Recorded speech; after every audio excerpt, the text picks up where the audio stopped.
into that darkness peering.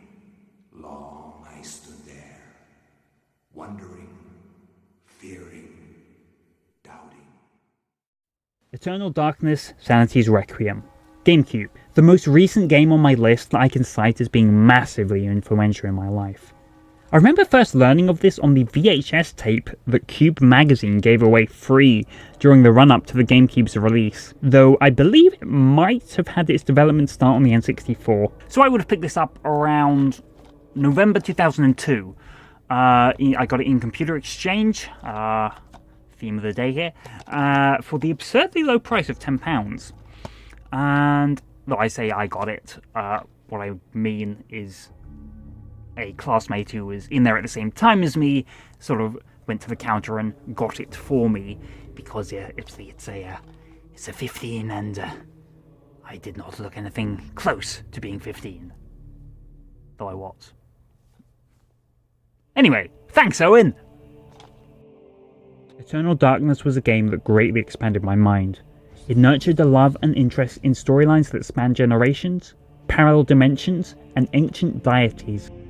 The game is heavily inspired by H.P. Lovecraft's folklore, and this was my first encounter with the writer, or anything inspired by it. It introduced me to the terrible nihilistic terror that we, as a human race, are mere specks in the cosmos, and nothing more. This is not something that I subscribe to at all, but I don't think that there's actually anything more terrifying than that concept. Eternal Darkness tapped into a love of horror that the Evil Dead franchise had started in me, but it added even more complexity and layers to it.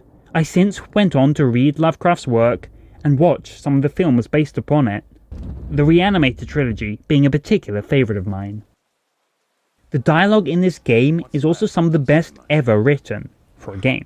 I actually have a document printed out with the entirety of everything said within the game, and I read and refer to it often. It is that exquisite to me.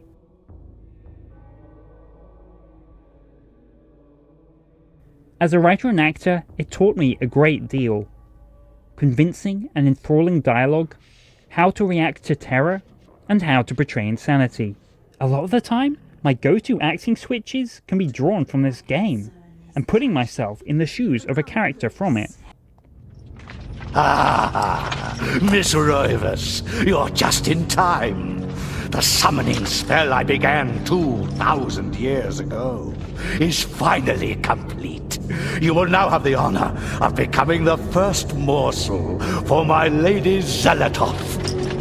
An appetizer for the banquet your race shall provide. You forget what it means to be human, Pious. It's a game I routinely try and play once a year just because I enjoy it so much. What have I done?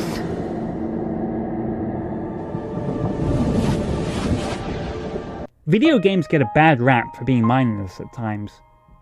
A label well deserved for many of the shooters nowadays, but Eternal Darkness led me down a path that developed me as a writer and actor, and led to me to expand my mind by seeking out information about ancient history, the supernatural, classic authors, and poets.